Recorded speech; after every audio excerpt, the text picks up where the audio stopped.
Shalom, shalom Bapak Ibu, Saudara yang dikasihi Tuhan Yesus Kristus. Kasih Allah di dalam anaknya yang tunggal Yesus Kristus senantiasa menyertai kita. Pagi ini saya berdoa ada sukacita, pagi ini saya berdoa ada peace of shalom. Dan pagi ini kita percaya ada pengharapan baru di dalam Tuhan. Berjumpa kembali bersama dengan saya dalam renungan pagi Word of Wisdom. Rinduan kami adalah renungan ini menjadi berkat bagi kita sekalian. Saudara ini kasih Tuhan Yesus Kristus. Perbuatan daging, perbuatan kesia-siaan itu ternyata membuat kita tidak berkenan di hadapan Tuhan.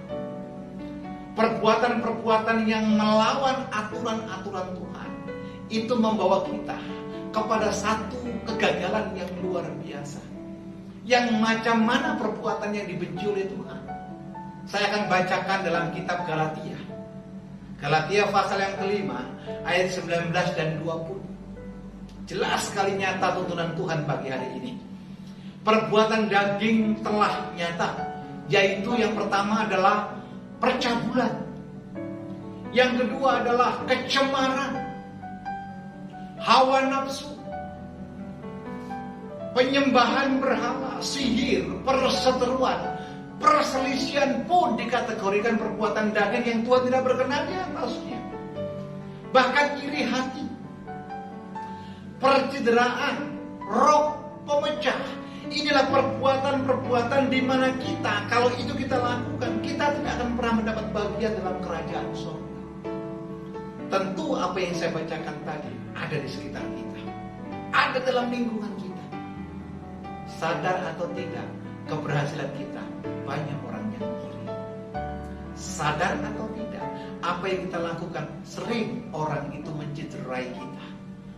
Bahkan gara-gara pelayanan kita pun ada yang menimbulkan perselisihan. Tetapi jelas pagi ini tuntunan Tuhan melalui Rasul Paulus buat jemaat di Galatia. Ketika kita dihindarkan dari hal-hal yang telah saya sebutkan di atas, percayalah, Anda berjalan dengan tuntunan Tuhan. Anda berjalan dengan apa yang Tuhan mau untuk kita kerjakan. Semangat dalam Tuhan. Jangan pernah lagi simpan iri hati, kedengkian, bahkan perselisihan. Tapi hiduplah membawa damai sejahtera. Shalom kita ada di mana-mana. Bahkan kehadiran kita memberikan dampak yang positif. Ada Yesus yang ada dalam hidup kita termanifestasi dalam keseharian kita.